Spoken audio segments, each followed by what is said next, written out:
are Skink Priests, bringing the thunder in patch 6.3.3. The Skink Priest starts pretty humble and goes through a grand total of 4 mounts on the way to his final form of evolution. This is why it's just very difficult for the character to be bad. If you have one that's rank 30, getting there can be adventurous. So let's take a look at a priest's journey from 0 to space lasers. Recruited for a nominal 600 gold and 150 upkeep, on foot your Skink Priest comes on Ultra at 3,256 health. Not a ton. Armor of 30 is the sort of consolation prize casters get. Missile resistance is 15% as standard. Leadership 55 is okay. Speed 46 and charge speed 52. Well, this is still a skink. This isn't slow. Melee attack begins at 22. Attack interval 4 seconds, medium splash target size, so cold 1 riders on down, and max targets damaged of 3. Yes, I said that he starts at 22. That's really bad. Melee defense begins at 26, better but also pretty bad. Weapon strength comes at 280, split base 210, and armor piercing 70. Charge bonuses 10, and mass is 250, and casters will get knocked down a little less in recent patches, which makes them easier to dispose of, so they're not strong. Of course, they're casters, so there. Focus Instincts is a skink character ability I need to mention. 90-second cooldown, 35-meter range. It affects any valid Lizardmen unit and erases Rampage for the duration. There's no other effects, but if this saves your Pharaoh Connoisseur, it's worth it. The unit can otherwise hide in forest, and has the Primal Instincts boost if under 50%. But yes, that's weak sauce. Considering that vulnerability, the Stegadon mount is a huge help when you first get it. Upkeep soars to 200, health rises to 3,692, speed goes up to 90, and charge speed also goes up to 90, that's in flight. Most other stats do not change, but in this case, there are some minor tweaks. Max target's damage rises to 4. This is because weapon strength inched forward to 300, split base 220, and armor piercing 80. Charge bonus 20, and mass is 1000. And there'll be a single use of drop rocks, which is weak from a single entity. Woodsman erases forest melee penalties, causes fear is some help, and obviously this hero now flies, and therefore becomes a flying spellbot. If you want a ranged attack in the air, get a Skink Chief. Things radically change once the priest gets on a Stegadon. Now upkeep is 450 gold, leadership 60. I don't need to dwell because here's the thing.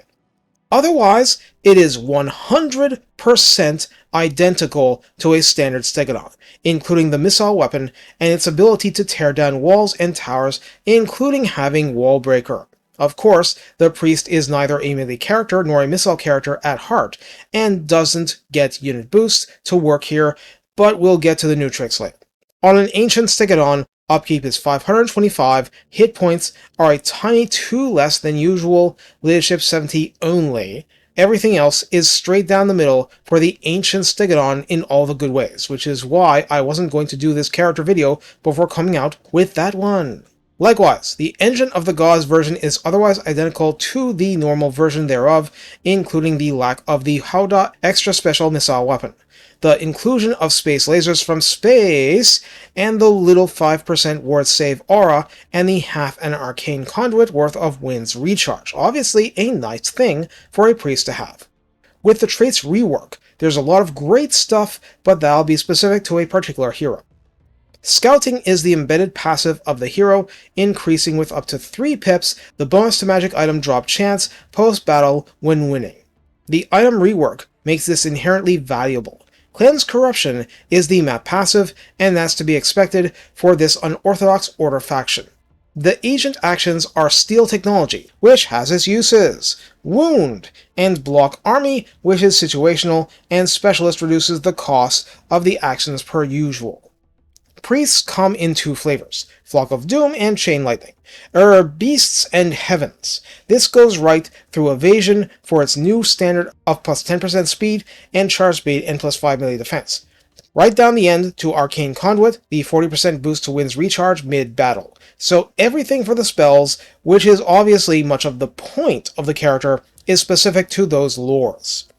In the top line, you have pretty standard 1-pip wonders for 10% missile resistance and spell resistance at rank 8, and Arcane Vassal, available at rank 18, is 1 pip for 4 uses of Fireball, Bounce Spell, Normal Cast, 60-second cooldown. In niche cases, you might take a priest of that level off a ground dino and back onto the Pterodon to Fireball from midair. Oh yes, before I completely forget, you can now choose Minor Blessing, and I have a video on those. Behold in the upper right corner. Each priest type now has a mini personal line, and while I'll quote it for the beast caster, the actual effects are 100% identical for the Heavens one. Gong Attunement, available at rank 10, gives minus 10% cooldown and plus 5 to Wind's Reserve. The latter helps trying to stack for larger reserve values in an army. Slithering Attendants knocks down hero action cost minus 25%, and enemy hero actions are minus 10% chance to succeed. Conduit Eyes increases that province's chance of increasing Wind's level when the Wind's level changes by 10%, and gives minus 10% miscast chance when overcasting, making them just plain better at big spell output. And Resilience Scales provides the priest himself with 10% spell resistance, above whatever he had otherwise, and plus 5% spell resistance to the entire army, which of course includes him too.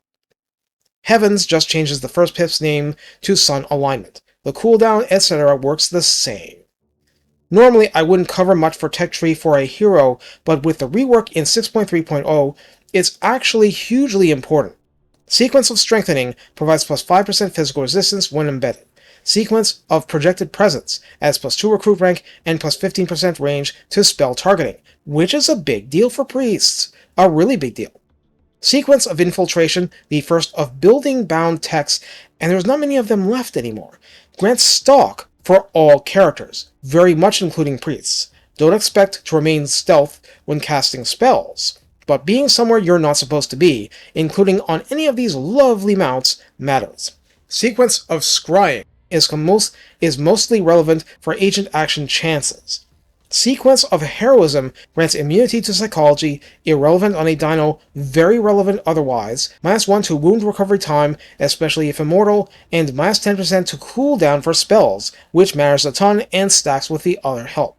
Sequence of Stoicism adds another plus 5 physical resistance and leadership plus 4. Sequence of Creature Bonding in the Beasts section grants minus 15% fatigue buildup and plus 5% speed for mounted characters, and hopefully your Skink Priest counts. So how do we use the Skink Priests? Obviously the use changes a lot, but much of what makes these characters dangerous at high rank is that they are fully functional melee fighters as soon as they graduate onto Stegadons, regardless of type. Though they do not gain melee skills, they can still equip items, thus their drop rate for magic items helps them and everyone else too. If leveled long enough, or you have enough boosts, priests are a route to some strong dinos so that you don't have to recruit them separately for army balance. And Engine of the Gods just plain has even more mass destruction potential. Plus it gives you Winds of Magic back, so yeah. For the massive spike in upkeep, you still have a much better armored platform for spellcasting, and Wallbreaker means there's expanded use for even the Engine of the Gods in siege situations. It's hard to name another downside.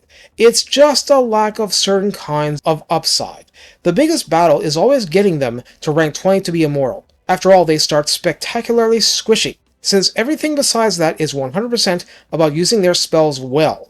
Let's just keep in mind that Beast is the superior lore for buffing and debuffing, and Heavens is the superior lore for blob destruction, at least in a shorter time frame. Either way, having any caster is better than having none, and having them eventually become really sturdy does help a ton. What do they lack? Obviously, healing. Oracles are how that niche got filled outside of mainly life slimes. But since in their final form, priests get the recharge of a greater arcane conduit, they boost other spellcasters just by existing. Compared to oracles, what they eventually bring includes hardier mounts, but in the main, they're focused on casting and support, and then slowly, the item drops add up, and they can really put in powerful work for you. And having 100% of a really powerful dino mount is no shame at all. Take care. Have fun using priests to call down the glory of the gods, akin to a solar flare.